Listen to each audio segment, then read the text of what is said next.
Hello, ladies and gentlemen, boys and girls, people of all ages, sexualities, and identities, and welcome back, me old Chinas, to another film review. And today, we take a look into the life of Mufasa. Yes, Disney recently released the classic Mufasa, a story of how an orphan becomes a king. An orphan who will teach his son Simba to know that everything the light touches is his kingdom. The film basically starts with Simba telling his daughter Kiara about his father and the circle of life. And of course, he leaves her with none other than Pumbaa and Timon. I can see what's happening, and they ain't got a clue. They'll fall in love, and here's the bottom line. Nah, trios down to two. We're also joined by Rafiki, the this old monkey that basically holds up Simba and every incarnation of the Lion Pride on Pride Rock. Yes, the past can hurt, but you can only learn from it. Now, as our narrators narrate the story, we learn that Mufasa was an orphan who lost his parents when he was very young. There was a problem at a river, and the river overflowed, and he got swept away and didn't ever find out what truly happened to his parents that day. Instead, he found a new family, a family where he would learn of a young boy destined to become king.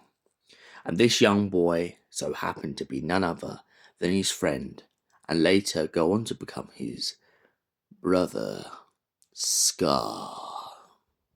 Scar wasn't always as heartless as he's made out to be in the Lion King film.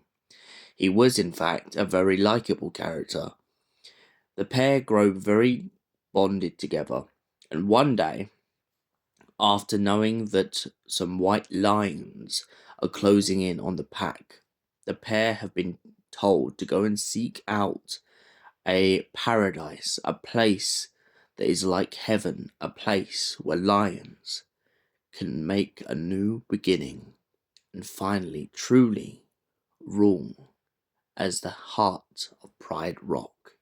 On their journey, they meet Rafiki, who has just been outcast and exiled from his home due to them not liking the fact that he has this power to see the future.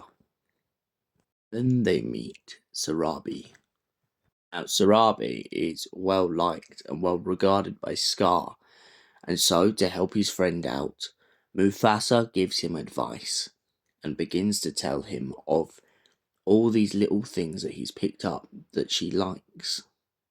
It turns out that Sarabi has of course cottoned on to this, and she realised that Mufasa really is the one who knows all those things about her.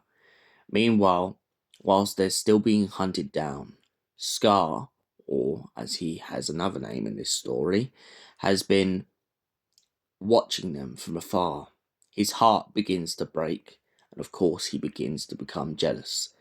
And so he finds the white lions who have been hunting them on the cliff and makes an alliance, agreeing to destroy Pride Rock and this paradise and all the things in it just to claim the power he was stolen.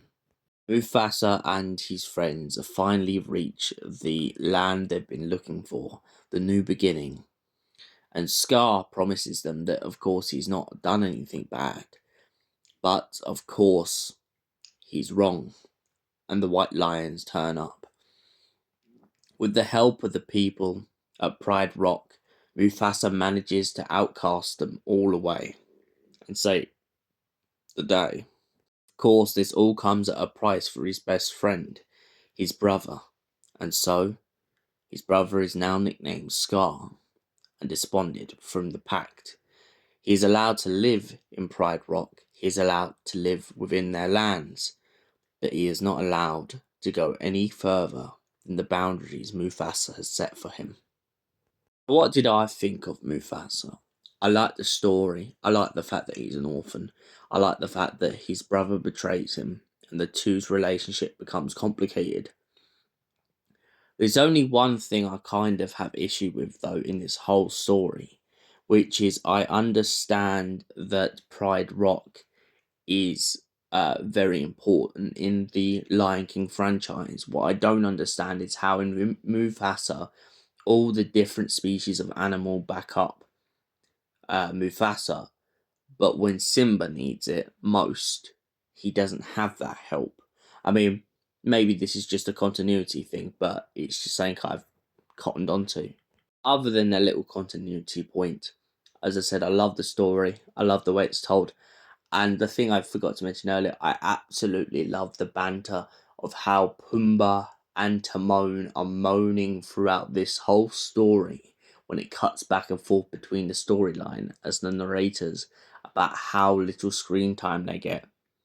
Um, Rafiki constantly jokes about it as well, and he points out that no, he was the only one present, and that is why he tries to tell Kiara what really happened back then. What do I give Mufasa out of 10? Well, it's a solid story. Love the orphan part.